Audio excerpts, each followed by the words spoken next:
مسلم community کے دوستوں، میں ہوں محمد مجاہد۔ آپ تمام دیکھنے اور سننے والوں کو السلام علیکم۔ امید ہے آپ خیریت سے ہوں گے۔ دوستوں، آج کی ویڈیو میں ہم آپ کو ایک ایسی جنگ کے بارے میں بتائیں گے جو دو مسلمان ریاستوں کے درمیان لڑی گئی۔ تاریخ کی اس مشہور و معروف جنگ کو جنگ انقرہ کہا جاتا ہے۔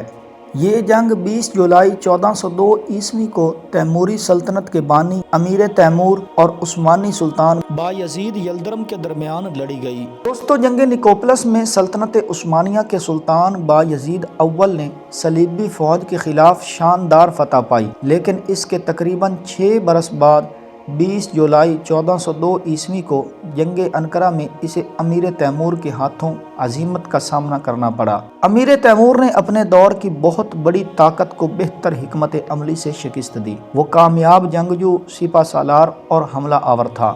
اس نے یکے بعد دیگرے کئی فتوحات حاصل کیں اور ایک وسیع سلطنت قائم کر لی، البتہ مقبوضہ علاقوں میں پائیدار ریاستی ڈھانچہ قائم کرنے میں ناکام رہا۔ غالباً اسی لیے جنگ کے صرف 3 سال بعد جب اس کا انتقال ہوا، تیموری سلطنت بکھرنے لگی اور جلد دنیا کے نقشے سے غائب ہو گئی۔ دوسری طرف سلطنت عثمانیہ نے اس دھچکے کے بعد خود کو سنبھال لیا اور آئندہ 2 سے 3 صدیوں تک ایک بڑی طاقت کے طور پر نمایاں رہی۔ امیر تیمور نے اس علاقے میں اپنی سلطنت کی بنیاد رکھی جہاں آج ازبکستان ہے۔ قوت پانے کے بعد مغرب اور شمال مغرب کی طرف فتوحات کرتی تیموری فوج بحیرہ کیسپیئن اور یورپ کے سب سے بڑے دریا تک جا پہنچی۔ جنوب اور شمال مغرب میں یہ سلسلہ فارس سے شمالی عراق اور شام تک گیا۔ اس کی فوج کے قدم بر صغیر تک بھی آئے۔ اس صورتحال میں پہلے سے موجود طاقتور عثمانی اور ابھرتی تیموری سلطنت کے مابین کشیدگی اس نہج پر آن پہنچی کہ تصادم ناگزیر خیال کیا جانے لگا۔ امیر تیمور نے اپنے بڑے لشکر کے ساتھ اناطولیہ کا رخ کیا۔ تب وہ جنگوں اور مہمات میں 3 دہائیوں سے زائد عرصہ بتا چکا تھا۔ بایزید اول نے بازنطینی سلطنت کے دارالحکومت قسطنطنیہ کا محاصرہ کر رکھا تھا۔ جب اسے معلوم ہوا کہ مشرقی اناطولیہ سے تیموری فوج رواں دواں ہے تو وہ محاصرہ چھوڑ کر موسم گرما میں اس کی جانب روانہ ہوا۔ تیموری فوج اندازاً 1,40,000 تھی،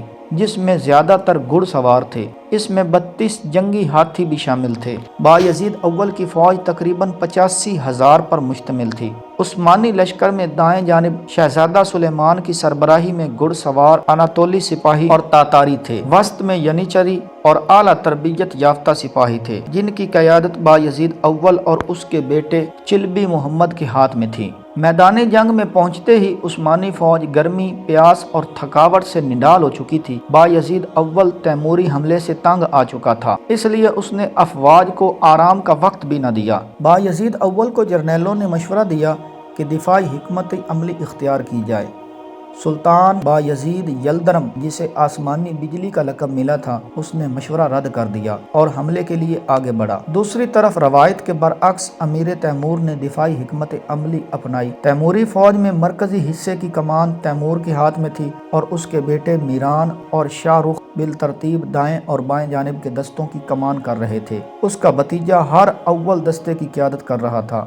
عثمانیوں کی جانب سے جنگ کا آغاز بڑے حملے کی صورت میں ہوا۔ اس کا جواب گھوڑوں پر سوار تیر اندازوں نے تیر کی بارش سے دیا۔ عثمانی فوج کے ہزاروں سپاہی مارے گئے اور بہت ساروں نے امیر تیمور کے آگے ہتھیار ڈال دیے۔ سربیائی دستوں نے ایسا بھاری لباس پہن رکھا تھا جو تیروں سے محفوظ رکھ سکتا تھا۔ وہ بایزید اول کے ایک بیٹے کو بچا کر قسطنطنیہ لے گئے۔ تیموری فوج پانی کا رخ عثمانی فوج سے دور کر چکے تھے، جس کی وجہ سے وہ پیاس سے نڈال ہو چکے تھے۔ تھکی ہوئی اور پیاسی عثمانی فوج بالآخر بکھر گئی۔ اس میں ایک کردار ان تاتاری دستوں کا تھا جنہوں نے عین جنگ کے موقع پر وفاداری تبدیل کی۔ بایزید اول نے نزدیکی پہاڑوں میں پناہ لی، تاہم تیموریوں نے پیچھا کر کے اسے گرفتار کر لیا۔